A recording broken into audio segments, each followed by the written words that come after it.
enak tuh kalau kayak gitu. Nikmat banget.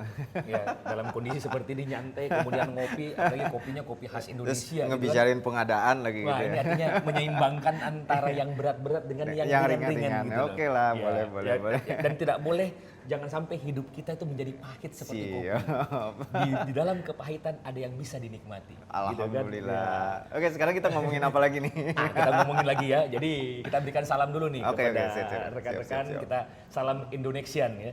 Pak Sam, bicara masalah dokumen nih, dokumen pengadaan, kemudian dokumen kualifikasi. Sekarang kita masuk dalam dokumen pemilihan. Oh, spesifik dokumen pemilihan. Dokumen pemilihan. Oke, siap.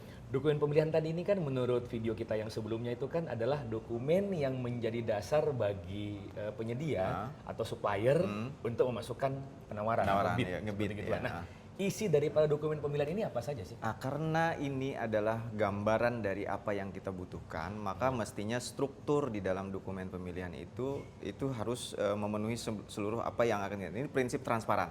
Jadi apa yang kita butuhkan harus kita sampaikan semuanya. Nah, kalau dalam struktur ini maka paling minimal ada satu instruksi.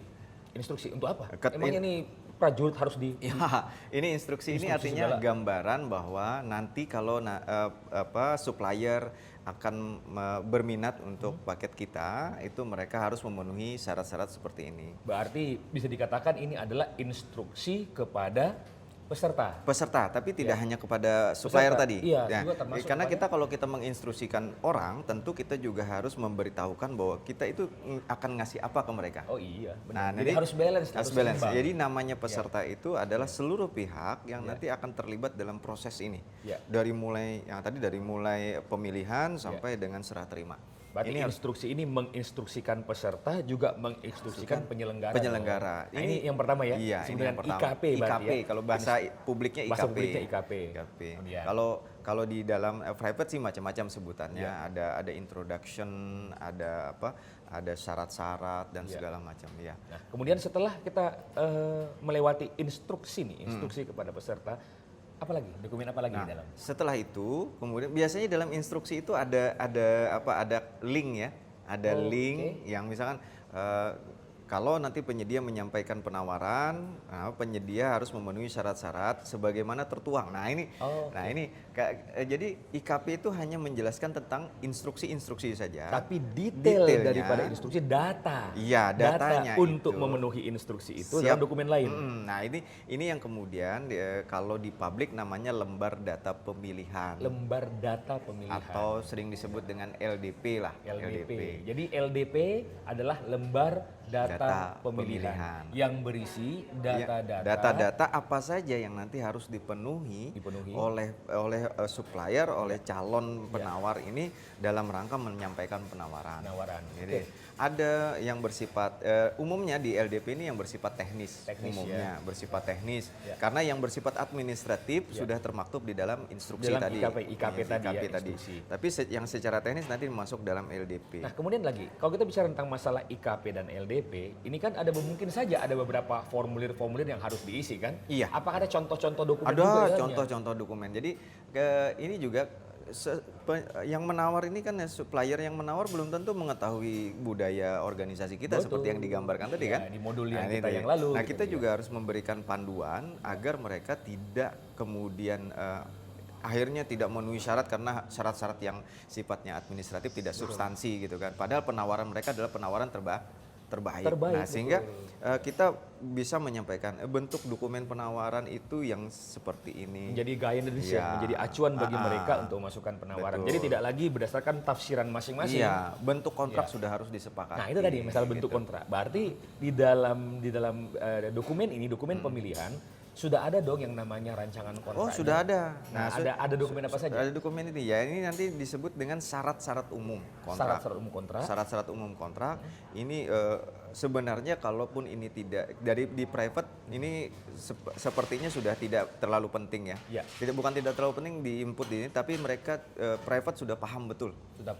Sudah menjadi common law di private. Tapi untuk publik karena memang regulasinya berkaitan dengan regulasi pemerintah, maka ini akan ada yang namanya syarat-syarat umumnya. Jadi namanya syarat-syarat umum kontrak adalah persyaratan perikatan yang bersifat umum. Bersifat umum gitu. Ya. Nah, berarti kalau ada syarat-syarat umum, ada juga dong yang namanya syarat-syarat Iya, khusus. tentu syarat-syarat umum ini hanya mencakup hal-hal umum saja. Iya. Nah, bisa saja ada request, ada spesifikasi kontrak yang kemudian khusus. Iya. Nah, misalkan gini, diberikan down payment atau tidak? Down payment, oke. Jadi itu. misalnya apakah ada down payment Ada atau tidak? ada fasilitasi Kemudian apa lagi yang fasilitas. diberikan oleh kita sebagai owner kepada penawar kalau dia memenang. Dan ini merupakan insentif juga. Kadang-kadang kita punya keterbatasan anggaran, kita tahu pasar harganya sangat tinggi, Iya. tapi kemudian kita berikan fasilitas-fasilitas. Ini harga memang di pasar tinggi, tapi kita punya kemampuan anggaran yang tidak cukup untuk itu. Tapi kita berikan fasilitas. Nanti kita berikan uang muka dulu, gitu kan?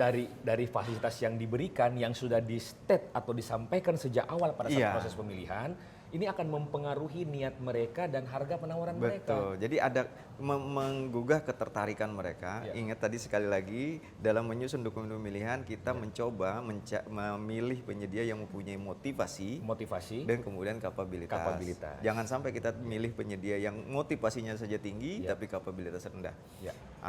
Atau kapabilitasnya tinggi, jarang itu motivasinya tinggi. Iya betul, jarang banget ya. Dan kembali lagi juga bagian daripada prinsip keadilan. Betul. Agar mereka pada saat melaksanakan pekerjaan nanti sudah tahu apa hak dan kewajiban Jadi strukturnya tadi ada instruksi kepada peserta, kemudian lembar data pemilihan, kemudian ada syarat-syarat umum kontrak, ada syarat-syarat khusus kontrak, kemudian ada dokumen, bentuk-bentuk dokumen. Mungkin juga termasuk kalau bicara masalah kontrak ada surat perjanjiannya juga. Betul, ada bentuk surat perjanjian juga disetting di situ supaya tidak terjadi beda pemahaman antara karena budayanya berbeda. Betul.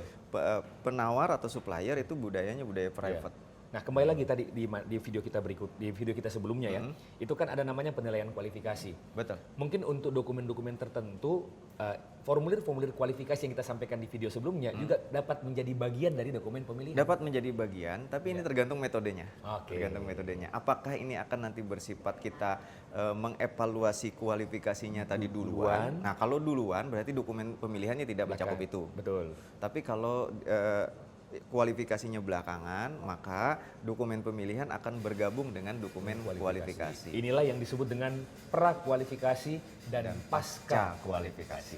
Jadi sebenarnya dokumen pemilihan itu hal yang sederhana. Sederhana sekali, strukturnya sudah baku dan segala macam. Kalaupun kita mau menambahkan dokumen-dokumen lain, misalkan sekarang di Perpres 16 tahun 2018 itu ditambahkan dokumen yang namanya lembar kerja evaluasi. Lembar kerja evaluasi ini hanyalah dokumen tambahan. Dokumen tambahan yang masuk dalam regulasi dalam rangka menjelaskan dokumen-dokumen yang telah supaya ada. tidak ada multitafsir dalam proses evaluasi. Betul sekali, betul sekali. Menarik. Jadi kita akan lanjutkan dalam diskusi yang akan datang untuk materi-materi yang berikutnya. Saya Khalid Mustafa. Saya Samsur Ramli. Salam pengadaan. Ngopi dulu yuk. Saya juga pengen.